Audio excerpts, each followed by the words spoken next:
नमस्कार दोस्तों, maths Dwivedi classes Rewa में आप सभी का स्वागत है। मैं आज आप सभी के सामने परसेंटेज का पार्ट 3 लेके आया हूँ। इससे पहले अगर आप सभी ने मेरा परसेंटेज का पार्ट फर्स्ट और सेकंड नहीं देखा हो तो उसे अवश्य देखिए, देन आफ्टर ये तीसरा पार्ट देखें। चलिए जाते जाते मैंने आप सभी को एक होमवर्क किया था। आशा करता हूँ कि सभी ने कमेंट सेक्शन के माध्यम से मुझे उसका आंसर बताया होगा। चलिए तो देखते हैं। मैं जाते जाते ये क्वेश्चन देख ही गया था कि एक समचतुर्भुज के दोनों विकर्णों को क्रमशः 9% तथा 12% से बढ़ा दिया जाता है तो उसके क्षेत्रफल में क्या परिवर्तन होगा या कितने प्रतिशत की वृद्धि होगी। बढ़ाया जा रहा है तो डेफिनेटली वृद्धि होनी ही है। सबसे पहला क्वेश्चन, प्रतिशत वृद्धि या कमी क्या होता है? Plus minus x plus minus y plus minus x plus minus y बटे 100। ये फॉर्मूला हमें लगाना है। वृद्धि है मतलब 9 प्लस 12 प्लस 9 गुणे 12 बटे 100। ठीक है, इसको हम काटते हैं ना, 12 अट्ठे कितना होता है? 96 होता है, सॉरी 12 नमा 108 होता है। तो कर देंगे 12 और 9 21 होता है प्लस 108 बटे 100। 2 अंक पहले हम दशमलव लगा देंगे तो 21 प्लस 1.08 तो कितना हो गया? 22.08। देखिए कितने आसान तरीके से आंसर आ गया। विद इन अ सेकेंड में हमारे आंसर ये आते हैं। चलिए अगला हम देखते हैं। तो अगला क्वेश्चन हमारे पास ये है। आप सभी वीडियो को पॉज करके इसका आंसर मुझे बताइए ज़रूर। तो बोला गया है एक आदमी का वेतन 20% से बढ़ा दिया जाता है, उसके बढ़े हुए वेतन को कितने प्रतिशत घटा दिया जाए कि उसका आरंभिक वेतन प्राप्त हो जाए। मतलब एक बढ़ाया जा रहा है, दूसरा घटाया जा रहा है। तो मैंने आपको बताया था ना, ए का वेतन बी के वेतन से x% अधिक है तो बी का वेतन ए के वेतन से कितने परसेंट कम होगा। वही फॉर्मूला लगा देना है। तो बढ़ाने वाला है तो सीधा हम देख लेंगे परसेंटेज। ठीक है, कि हमें क्या करना है? कम ही निकालना है। कितना परसेंट घटा दिया है घटाने का, तो ये हो जाएगा एक्स बोले तो 30 बटे 100 प्लस 30 गुणे 100। हल कर देंगे, आंसर आ जाएगा कितना होगा? 30 गुणे 100 बटे 130 काट दो तो 300 बटे 13। इसको हल करेंगे कितना होगा? 13 दूनी 26। ठीक है, कितना बचा? 26 40 हो गया, 33 39। अब हो जाएगा 1/13। देखिए कितना आसान क्वेश्चन है, बी इसका आंसर हो गया। ठीक है, अगला क्वेश्चन आप सभी के सामने। वीडियो को पॉज करके इसका आंसर मुझे बताइए जरूर, देन आफ्टर उसका सोल्यूशन देखिए। तो बोला है 3 वर्ष पहले एक आदमी के बैंक खाते में 8,000 रुपये थे। कितने थी? 8,000 रुपये थी। फिर बोलता है पहले वर्ष वह उस राशि को 20%, कितना? 20%। तो हमें ध्यान देना है, पहले उसको वो 20% जमा कर दिया तथा दूसरे वर्ष 25% निकाल लिया। पहले वर्ष जमा किया, दूसरे वर्ष निकाला, तीसरे वर्ष कुल जमा राशि का 40% पुनः जमा कर दिया। तीसरे वर्ष के अंत में उसके खाते में कितना रुपए जमा हो जाएगा। आप सही वीडियो को पॉज करिए, देन आफ्टर इसको सॉल्व करिए, फिर मेरा आंसर देखिए। तो चलिए देखते हैं। इसमें हम कोई फॉर्मूला नहीं लगाएंगे, कोई भी हमको ऐसा नहीं करना है कि फॉर्मूला याद करना है देन आफ्टर इसको सॉल्व करना है। मैं डायरेक्ट बेसिक तरीके से आपको इन सभी को हल कर दूंगा और विद इन अ सेकेंड में। बोला है क्या? ये दिया है प्रारंभिक में, मतलब 8,000 रुपये था। तो चलिए हम बोलते हैं कि कुछ नहीं बढ़ा, 100% था। तो क्या हुआ? पहले 100% था, लेकिन उसने पहले वर्ष क्या बोला? 20% जमा किया, मतलब 120 हो गया।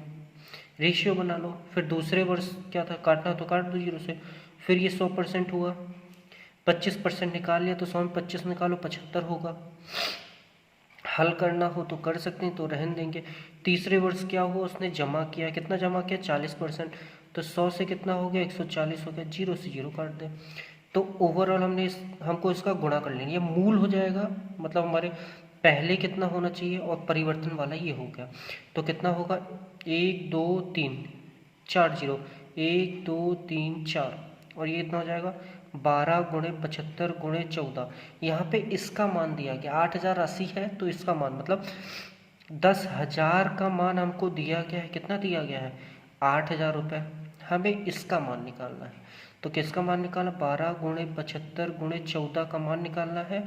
तो 8,000 जो ऊपर है, तो जो साथ में उसको ऊपर रखना, 12 गुणे 75 गुणे 14 बटे जो ऊपर वाला है वो नीचे जाएगा, मतलब 1000, सॉरी 10,000, 1 2 3, 1 2 3 कट गया। अब हमें क्या करना है, सीधा सीधा इसका गुणा कर देना है। तो गुणा करने पर कितना आ जाएगा, अगर हम देखें